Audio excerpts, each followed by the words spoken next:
आज मैं आईयूआई की सफलता किस तरह से बढ़ाई जाए इस बारे में कुछ टिप्स देना चाहूँगी। तो जब भी आप आईयूआई कर रहे हों, ये ध्यान रखें कि आपको सुपर ओव्यूलेशन करना बहुत ज़रूरी है। सुपर ओव्यूलेशन का क्या मतलब होता है? कम से कम 2 से 3 अंडे ऐसी महिलाओं में ज़रूर बने, चाहे वो ओव्यूलेटरी ड्रग द्वारा हो, चाहे वो इंजेक्शंस के द्वारा हो, ये डॉक्टर के ऊपर निर्भर करता है। जब भी बहुत ज़्यादा अंडे ओवरी में बनते हैं तो उसका फ़ायदा ये रहता है, कम से कम एक भी अंडा, 2 अंडे आपके अच्छे क्वालिटी के हो सकते हैं, जो कि आपको आईयूआई द्वारा प्रेगनेंसी देने में हेल्प कर सकते हैं। तो आपको ये समझना होगा, कम से कम 2 से 3 फॉलिकल ज़रूर ग्रो करें। इसके अलावा जब भी ओवरी आप स्टिमुलेट करेंगे तो आपकी ओवरीज बहुत बल्की हो जाएंगी और वो फिम्ब्रियल एंड ऑफ ट्यूब के पास पहुंच जाती हैं, जिससे कि अंडे पिक करने में ट्यूब को बहुत आसानी होती है। इसके अलावा जब स्टिमुलेशन होता है, इन ओवरीज का वेस्कुलरिटी बढ़ जाती है। ऐसा कि हमको मालूम है कि ओवरीज और ट्यूब की जो वेस्कुलरिटी है वो लगभग एक दूसरे से मिलती जुलती होती है। तो ओवरी की वेस्कुलरिटी के साथ ट्यूब की वेस्कुलरिटी जब बढ़ेगी तो उसका एडवांटेज क्या होगा कि ट्यूब का फंक्शन बढ़ जाएगा, उसकी मोटिलिटी बढ़ जाएगी, वो आगे बढ़ कर के अंडे को उठाने में बहुत ज़्यादा फ़ायदा देती है। इसके अलावा आईयूआई में जब हम सीमेन वॉश करते हैं हस्बैंड का, तो उसमें हम देखते हैं कि कैपेसिटेशन माने मोटिलिटी ऑफ स्पर्म बढ़ गया, उसकी quality to get fertilization increase कर जाती है। तो हम सही टाइम पे सही सीमेन सही प्लेस पे डालना, इसे ही आईयूआई कहा जाता है। इस बारे में हमारा जो है सक्सेस रेट इम्प्रूव कर जाता है।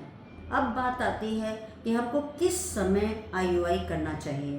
तो जब भी हम ट्रिगर देते हैं उस समय हमको अपने जो पेशेंट के फॉलिकल हैं उनको देखना पड़ता है, उसकी वेस्कुलरिटी कितनी है, उसका पीक सिस्टोलिक वॉल्यूम कितना आ रहा है, जिससे कि हमें ये पता लगता है कि पीक सिस्टोलिक वेलोसिटी, अगर वो वेलोसिटी 10 आ रही है तो ट्रिगर आप रात में दे रहे हो तो कम से कम आपको 42 आवर्स के बाद ही आईयूआई करना चाहिए, या आप पेशेंट को नेक्स्ट डे बुला सकते हैं।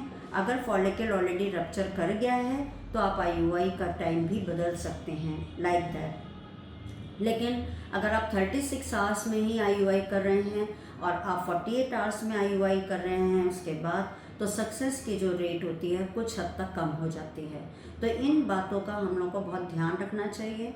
इसके अलावा सपोज पेशेंट आपने बुलाया और वो उस दिन नहीं आ पा रहा है, आप अगर उसको फॉलिकुलर स्टडी के लिए देखते हैं कि पीक सिस्टोलिक जो वेलोसिटी है वो आपकी ज़्यादा आ रही है, वेस्कुलरिटी बढ़ गई है इस फॉलिकल की, एलएच किट से पॉजिटिव आ रहा है, तो ऐसे पेशेंट को आप ज़रूर बताएं कि वो 24 आवर्स में ही आपके पास आके आईयूआई करा ले, क्योंकि ऐसे फॉलिकल जल्दी रप्चर करेंगे।